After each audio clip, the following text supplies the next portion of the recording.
দর্শক মণ্ডলী, আমি বর্তমানে রয়েছি রাজধানী ঢাকার খিলক্ষেত এলাকায়। আপনারা দেখতে পাচ্ছেন যে এত ব্যস্ততম নগরী, সেখানে আজকে এতটা জনশূন্য। কারণ হচ্ছে নির্বাচনের জন্য সবাই দেশে ফিরেছে, সবাই পরিবার পরিজনের সাথে দেখা করতে গিয়েছে। হয়তো কিছুটা সময় হলেও তাদের সাথে সুন্দর একটি সময় উপভোগ করার জন্য। আর বাংলাদেশের নির্বাচন আগামী 12 তারিখে আমরা সবাই জানি যে নির্বাচন অনুষ্ঠিত হবে। তার জন্য সবাই ওই প্রস্তুতি নিয়েই আগে গিয়েছে। এর জন্যই ঢাকা এত জনশূন্য। তো আপনারা দেখতে পাচ্ছেন রাজধানী ঢাকা এত জনশূন্য।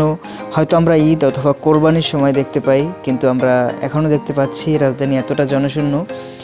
আসলে এত ব্যস্ততম নগরী, যত এত জনশূন্য থাকে কখনো এটা দেখা হয় না।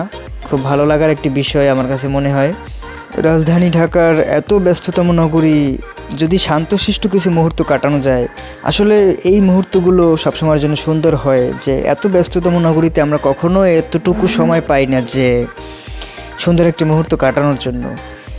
এদিক সেদিক হকার, গাড়ি, মানুষের সমাগম, তার জন্য আমাদের প্রত্যেকটা মুহূর্ত মনে হয় ঢাকা শহর মানে জ্যামের শহর। এটা আমরা সবসময় জানি যে ঢাকা মানেই জ্যাম। আসলে আজকে যদি ঢাকাকে আপনারা দেখেন তাহলে মনে হবে যে ঢাকা কোনো জ্যামের শহর না, ঢাকা আসলে সুন্দর একটি সময় উপভোগ করার শহর। তো এই মুহূর্তে আমি রয়েছি খিলক্ষেতে। ঢাকার এখন প্রায় বিভিন্ন অঞ্চলেই অনেকটা খালি, কারণ নির্বাচনের প্রস্তুতি চলছে।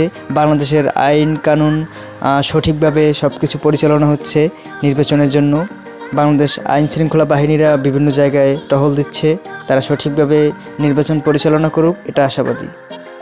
ধন্যবাদ সবাইকে।